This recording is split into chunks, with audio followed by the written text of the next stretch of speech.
Hi friends, అందరికీ నమస్తే. ఎంతో కాలంగా ఎదురు చూస్తున్నటువంటి రైతులకి ఒక చక్కటి గుడ్ న్యూస్ అని చెప్పాలి. ఆంధ్రప్రదేశ్ ప్రభుత్వము రైతు భరోసా లేదా అన్నదాత సుఖీభవ పథకాన్ని మరి కీలక సమాచారం అయితే ప్రకటించడం జరిగిందండి. ఆంధ్రప్రదేశ్ ప్రభుత్వం రైతుల ఖాతాలలో పంట పెట్టుబడి సాయం అందించేందుకైతే సిద్ధమైంది. కేంద్ర ప్రభుత్వము గతంలో ప్రకటించిన విధంగా పీఎం కిసాన్ సమ్మాన్ నిధి పథకం కింద సంవత్సరానికి 3 విడతల ప్రకారము ఒక విడతకి 2,000 రూపాయల చొప్పున మరి డబ్బులు జమ చేస్తున్న సంగతి మనకు తెలిసిందే.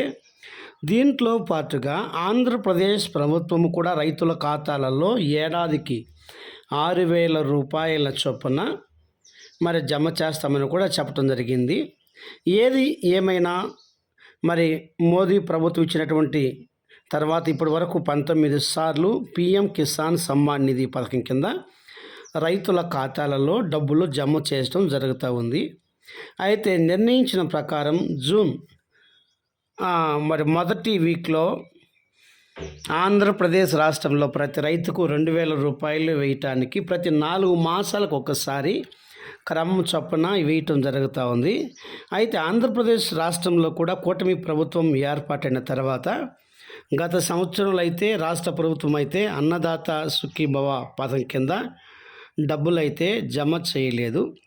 ఈ మేరకు అసెంబ్లీలో కూడా మంత్రులతో ఆంధ్రప్రదేశ్ ముఖ్యమంత్రి నారా చంద్రబాబు నాయుడు గారు మరి మాట్లాడుతూ ఈ వచ్చేటువంటి యొక్క ఆర్థిక సంవత్సరం మార్చి ఈ నెల అయిపోతూ ఉంది కనుక వచ్చే జూన్ మొదటి వారంలోనే అన్నదాత సుఖీభవ పథకం కింద కేంద్ర ప్రభుత్వం ఇచ్చేటువంటి 6,000 రూపాయలు, రాష్ట్ర ప్రభుత్వము 14,000 రూపాయలు రెండు కలిపి 20,000 రూపాయలు ఇస్తామని ఖచ్చితంగా 3 విడతలుగా ఇస్తామని చెప్పడం జరిగింది. దీంట్లో మొదటి విడతగా ఎప్పుడు ఇస్తారు అనే విషయాన్ని వీడియోని లాస్ట్ వరకు చూడండి. వీడియోని స్క్రిప్ట్ అయితే చేయొద్దు, మంచి ఇన్ఫర్మేషన్ మీరు కోల్పోతారు. చూడండి, ఎప్పుడు ఇస్తామంటే ఎప్పుడైతే కేంద్ర ప్రభుత్వం మరి జూన్ లేదా మే లాస్ట్ వీక్లో మరి వర్షాకాల పరిస్థితులు ఎదురవుతాయి కాబట్టి చేనులు దున్నుకున్న సమయానికి కేంద్ర ప్రభుత్వం 2,000 రూపాయలు, అలాగే రాష్ట్ర ప్రభుత్వం 6,000 రూపాయలు రెండు కలిపి 8,000 రూపాయలు రైతుల ఖాతాలలో జమ చేయాలి అని చెప్పడం జరిగింది. అయితే ఎవరికి ఈ డబ్బులు పడతాయంటే చివరి విడతగా 6,000 రూపాయలు మరి కేంద్ర ప్రభుత్వం వచ్చే 8,000 రూపాయలు నిర్ణయించినట్టుగా ఈ ఏడాది రైతులకు పెట్టుబడి కింద రాష్ట్ర ప్రభుత్వము మరి పీఎం కిసాన్ సమ్మాన్ నిధి కావచ్చు, అన్నదాత సుఖీభవ ఈ డబ్బులు ఈ సంవత్సరంలో 3 విడతలుగా డబ్బులు పడతాయని ఇప్పటికే స్పష్టం చేయటం జరిగిందండి. ఆంధ్రప్రదేశ్ రాష్ట్ర వ్యవసాయ శాఖ మంత్రి కూడా కీలక ప్రకటన అయితే చేయటం జరిగింది. ఎవరైతే అర్హులు ఎవరైతే గతంలో మా రైతులకు అందరికీ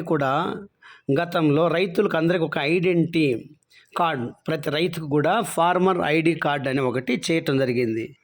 ఎవరైతే కష్టంలో లేదా వర్షాకాల సమయంలో కావచ్చు, ఒకవేళ ఎక్కువ పంట నష్టము మరి వచ్చినప్పుడు ఆ పంట నష్టము కూడా మరి కేంద్ర ప్రభుత్వం ఇచ్చేటువంటి డబ్బులు కావచ్చు, లేదా రాష్ట్ర ప్రభుత్వం ఇచ్చే పంట నష్ట పరిహారం కావచ్చు, ఏ రైతులైతే ఫార్మర్ ఐడి కార్డ్ మీ దగ్గరలో ఉంటే వ్యవసాయ క్షేత్రము లేదా ఆర్బీకే కేంద్రాల్లో అగ్రికల్చర్ ఆఫీసర్ ఆయన ఉన్నారండి. ఎవరైతే మీ ఆధార్ కార్డు 1B అడంగల్ లేదా బ్యాంక్ పాస్బుక్ జిరాక్సు, నీ చేను ఖాతా పుస్తకము తీసుకొని జిరాక్స్ విజిట్ తీసుకెళ్ళినట్టయితే వారు మీకు ఫార్మర్ ఐడి కార్డ్ అనగా ఫేస్ వెరిఫికేషన్ ద్వారా లేదా వేలి ముద్ర ద్వారా తీసుకొని ఒక ఐడి నెంబర్ అయితే కేటాయించడం జరిగిందండి. ఒకవేళ కూడా ఎవరైనా రైతులు ఇది కనుక చేసుకోకుండా ఉంటే వారికి డబ్బులు జమ కావని ఆల్రెడీ కూడా రాష్ట్ర ప్రభుత్వము మరి కేంద్ర ప్రభుత్వం కూడా స్పష్టమైతే చేయటం జరిగింది ఫ్రెండ్స్. కాబట్టి వెంటనే మీ దగ్గరలోని ఆర్బీకే కేంద్రానికి వెళ్ళి మీరు కూడా ఫార్మర్ ఐడి కార్డ్ చేయించుకోవాల్సిందిగా తెలియజేయటం జరుగుతుందండి. ఏదేమైనా రాష్ట్ర ప్రభుత్వం వచ్చేటువంటి మే నెలలో రైతులకు అందరికీ కూడా మరి అన్నదాత సుఖీభవ కావచ్చు, పీఎం కిసాన్ సమ్మాన్ నిధి కావచ్చు, మొదటి ఇన్స్టాల్మెంట్ మరైతే అందరికి కూడా ఇవ్వటం జరగబోతోంది ఫ్రెండ్స్ మొట్టమొదటిసారి కనుక మా ఛానల్ మీరు చూసినట్టయితే లైక్ చేయండి ఫ్రెండ్. చాలామంది చూస్తున్నారు కానీ మీరు లైక్ చేయటం వల్ల ఈ వీడియో అనేక మందికి తీసుకెళ్తుంది ఫ్రెండ్స్. లైక్ చేయండి. రెండవదిగా షేర్ చేయండి. మీ అభిప్రాయాన్ని కామెంట్ రూపంలో తెలియజేయండి. అలాగే కేంద్ర ప్రభుత్వం ప్రకటించేటువంటి డబ్బులు కావచ్చు, రాష్ట్ర ప్రభుత్వం పెట్టేటువంటి డబ్బులు కావచ్చు, మేము ఇక్కడ మీరు గంట వెలుగుని నొక్కినట్టు మేము పెట్టే ప్రతి వీడియో మీకు అప్డేట్ రూపంలో వస్తూ ఉంటుంది ఫ్రెండ్స్. తప్పకుండా థ్యాంక్ యూ ఫ్రెండ్స్.